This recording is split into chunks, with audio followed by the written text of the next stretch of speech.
इस शॉप का ओनर एक खास तरह का मीट बेचता है जो खाने में इतना लजीज है कि लोग उसके लिए मुंह मांगे पैसे देने को तैयार हैं। दिन बीतते गए लेकिन ना लोगों की भीड़ कम हुई और ना ही उस मीट की पॉपुलैरिटी। मीट का स्वाद ऐसा था कि जिसने इसे टेस्ट किया वो कभी उसे भूल नहीं सका। एक दिन एक कस्टमर ने शॉप के मालिक विंसेंट से पूछ लिया कि ये मीट किसका है। विंसेंट ने उसे झूठ बोला कि ये ईरानियन पिग का मीट है। ये जवाब सुनते ही दुकान के आसपास की गलियों में ये बात जंगल में आग की तरह फैल गई। अब लोग और अधिक उत्सुक हो गए। दुकान पर भीड़ इतनी बढ़ गई कि सड़कों पर जाम लगने लगा। जो लोग कल तक अपनी दुकान को बस किसी तरह चलाने की कोशिश कर रहे थे वो आज लाखों में कमा रहे थे। दूसरी ओर बड़े मीट की फैक्ट्रीज इस दुकान की इंस्टेंट पॉपुलैरिटी के चलते बंद होने की कगार पर आ गई थीं। लेकिन ये हमेशा से नहीं था। कुछ हफ्ते पहले विंसेंट की शॉप पर मक्खी भी नहीं आती थी। ऊपर से देखने पर विंसेंट और उसकी वाइफ सोफी की लाइफ बहुत अच्छी चल रही थी। लेकिन सच्चाई तो ये थी कि उनकी शॉप पर मुश्किल से ही कोई कस्टमर आता था। विंसेंट मीट बेचने से पहले उसकी अच्छे से मसाज करता था। उसका मानना था कि इससे मीट का टेस्ट बढ़ता है। लेकिन उसके कस्टमर्स को ये बस झांसे के अलावा कुछ नहीं लगा।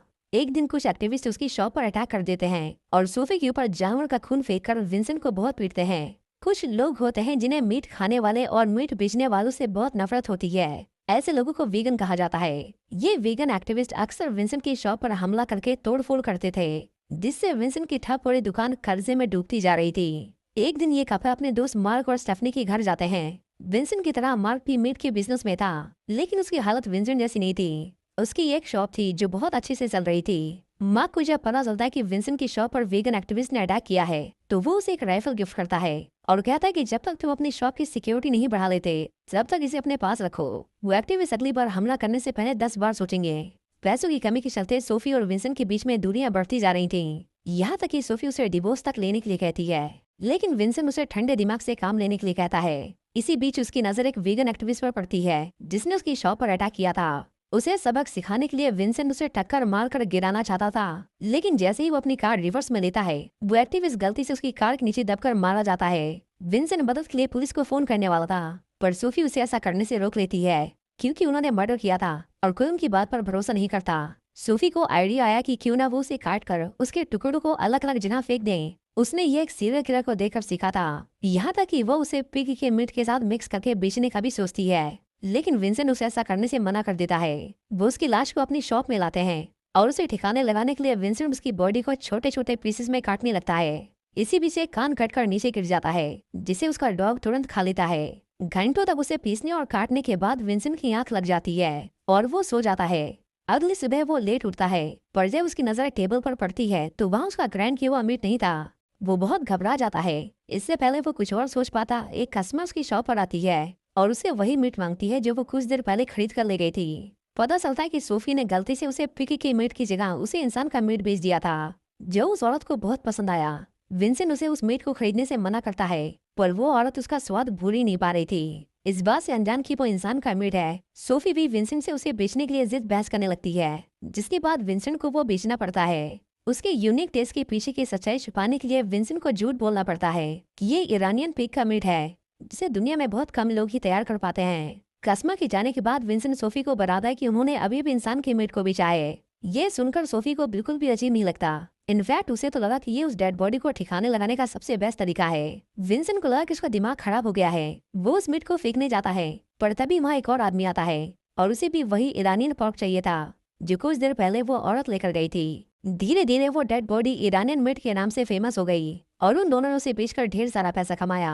विंसेंट को फिर भी समझ नहीं आता कि इसमें ऐसा क्या है कि लोग इसे इतना पसंद करते हैं। एक रात वो खुद उसे ट्राई करता है और उसे रियलाइज होता है कि ये उसकी लाइफ का सबसे बेस्ट मीट था। सोफी कहती है कि जिसे हमने मारा वो वीगन था। ये लोग मीट या जानवरों से बनी चीजें नहीं खाते, शायद इसलिए उसका मीट इतना टेस्टी था। वो कहती है कि क्यों ना हम इन वीगन लोगों को मारकर उनका मीट अपनी दुकान में बेचें।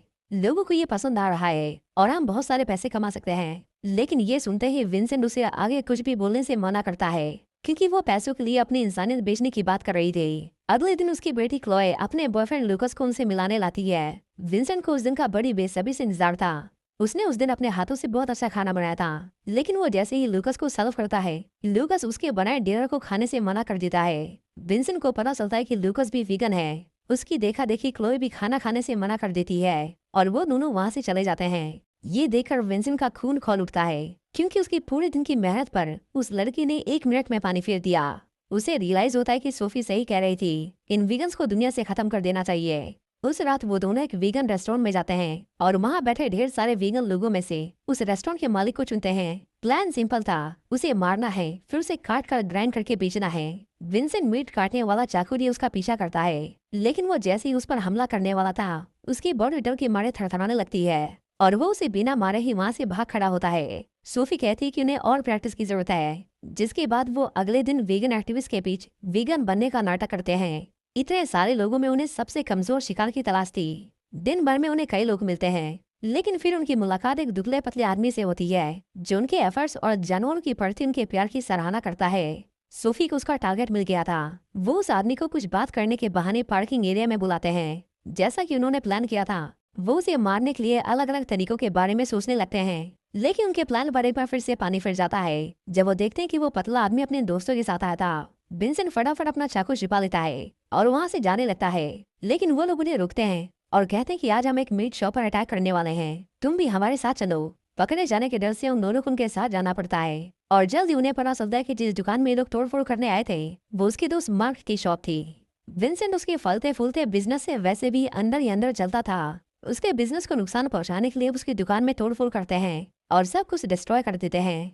ये करके उसके दिल को बहुत सुकून मिलता है, क्योंकि अब वो अकेला नहीं था जिसका नुकसान हुआ है। जैसे जैसे वो अपने प्लान के बारे में सोच रहे थे, वैसे वैसे चीजें और कॉम्प्लिकेटेड होती जा रही थीं। जल्द ही वो दोनों एक दूसरे की बातों से सहमति जताना बंद कर देते हैं और उनमें बहस होने लगती है। बात इतनी आगे बढ़ जाती है कि विंसेंट उसे छोड़कर चला जाता है। सोफी को अकेला पाकर एक लड़का उस पर लाइन मारता है। वो सोफी से बात करता है और सोफी जल्दी उससे इम्प्रेस हो जाती है। दोनों में सब कुछ ठीक चल रहा था कि तभी सोफी को पता चलता है कि वो लड़का वीगन है।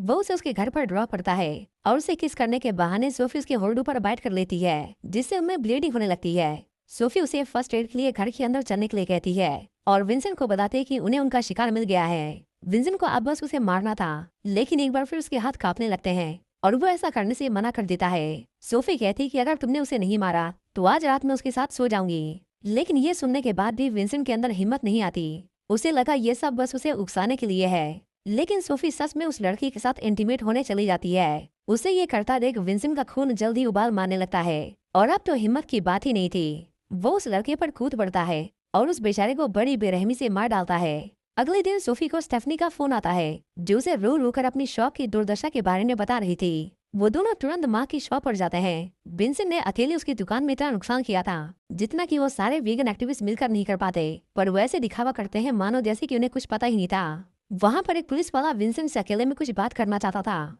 विंसेंट बहुत डर जाता है, पर ऐसा कुछ नहीं था जैसा उसने सोचा था। ये जानकर कि उस पुलिस वाले को असली मैटर के बारे में कुछ नहीं पता, विंसेंट चैन की सांस लेता है। उस दिन वो ढेर सारे कस्टमर्स को वो इंसानी मांस बेचते हैं। उसे खरीदने के लिए लंबी लाइन लगी थी, जिसके चलते कुछ ही मिनटों में सारा मीट सोल्ड आउट हो जाता है। इसके बाद उन्हें जब भी मीट की जरूरत होती वो शिकार पर निकलते हैं और इस तरह वो डेली लोगों को मारने लगे। उनका बिजनेस बूम कर रहा था और देखते ही देखते बड़ी बड़ी मीट फैक्ट्रीज बंद होने की कगार पर आ गईं। कुछ ही हफ्तों में विंसेंट ने मीट का प्राइस भी बढ़ा दिया, लेकिन फिर भी लोगों की भीड़ थमने का नाम ही नहीं ले रही थी। सब कुछ मानो ठीक हो गया था। एक दिन मार्क ने भी उस मीट की बाइट ली एंड एज एक्सपेक्टेड वो भी उसका दीवाना हो गया, लेकिन तभी उसे चबाते दौरान कोई चीज उसके दांत में जा फंसी। स्टेफनी जो पहले नर्स हुआ करती थी पहचान लेती है कि ये तो पेस मेकर है, जिसे दिल के मरीजों को लगाया जाता है। विंसेंट को याद आता है कि उनका एक शिकार उनसे भागते भागते हार्ट अटैक से मर गया था और वो उसका पेस मेकर निकालना भूल गए। स्टेफनी उनसे उसके बारे में सवाल जवाब करने लगती है और क्योंकि दोनों दोस्त एक दूसरे के कॉम्पिटिटर थे, इसलिए जल्दी उनकी बहस हाथापाई में बदल जाती है। गुस्से में पागल विंसेंट मार्क की कान चबा जाता है। उस दिन दोनों की दिखावे की दोस्ती टूट जाती है, लेकिन यही आगे चलकर उसे बहुत भारी पड़ने वाली थी। अगले दिन विंसेंट एक वीगन फेस्टिवल में जाता है। इंसानों का मांस खा खाकर अब वो एक साइकोपैथ बन गया था। वो पूरे दिन बस मीट के बारे में सोचता रहता। उस दिन उसकी नजर एक बच्चे पर पड़ी और उसने उस बच्चे तक को मार कर खाने के बारे में सोच लिया। उसने किसी तरह खुद पर काबू पाया और उसे खुद से घिन आने लगी। वो फेस्टिवल छोड़कर जाने लगता है कि तभी वो लूकस से जा टकराता है। लूकस बूचर शॉप चलाने वालों को वीगन फेस्टिवल में देखकर थोड़ा हैरान था। तभी वो वीगन लोगों के मर्डर के बारे में बात छेड़ देता है। शहर में वीगन्स की मौत इतनी कॉमन हो गई थी कि लूकस को लगने लगा कि इन मौतों के पीछे बूचर शॉप्स का हाथ है। ये सुनकर विंसेंट की लूकस के साथ बहसाबाजी हो जाती है। वो कहने लगता है कि तुम्हें क्या लगता है कि सारे गलत काम हम बूचर से करते हैं। एक आदमी वहाँ बैठा उनकी बातें सुन रहा था और ये वही था जिसके साथ मिलकर विंसेंट ने मार्क की दुकान तोड़ी थी। उसे बहुत गुस्सा आता है जब उसे पता चलता है कि विंसेंट ने वीगन होने का नाटक किया। ठीक उसी रात जब विंसेंट मेट को ग्राइंड कर रहा था तभी उसके दरवाजे पर कोई दस्तक देता है। विंसेंट देखता है कि ये तो पुलिस वाला है।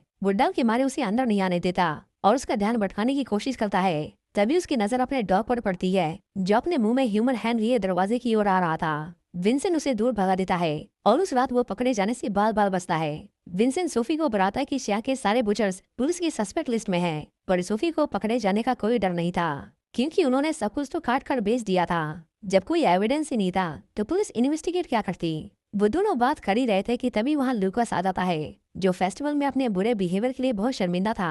वो बताता है कि वो अपने वीगन दोस्तों के गायब होने को लेकर बहुत स्ट्रेस में है, पर सोफी जिसे अब किसी का डर नहीं था वो लूकास को उनका अगला शिकार बनाने को कहती है। विंसेंट को रियलाइज होता है कि सोफी उससे बड़ी साइकोपैथ है, जिसके बाद वो लूकास को वहाँ से जाने को कहता है। अगले दिन उसने सोफी से बिना पूछे दुकान में आए कस्टमर्स को बताया कि उन्होंने ईरानियन पोर्क बेचना बंद कर दिया है। ये सुनकर उनके कुछ कस्टमर्स बहुत गुस्सा हो गए क्योंकि वो घंटों से लाइन में खड़े होकर अपनी बारी का इंतजार कर रहे थे। जल्दी पूरी दुकान खाली हो गई और ये देखकर सोफी विंसेंट पर चिल्लाने लगी कि उसने ऐसा क्यों कहा।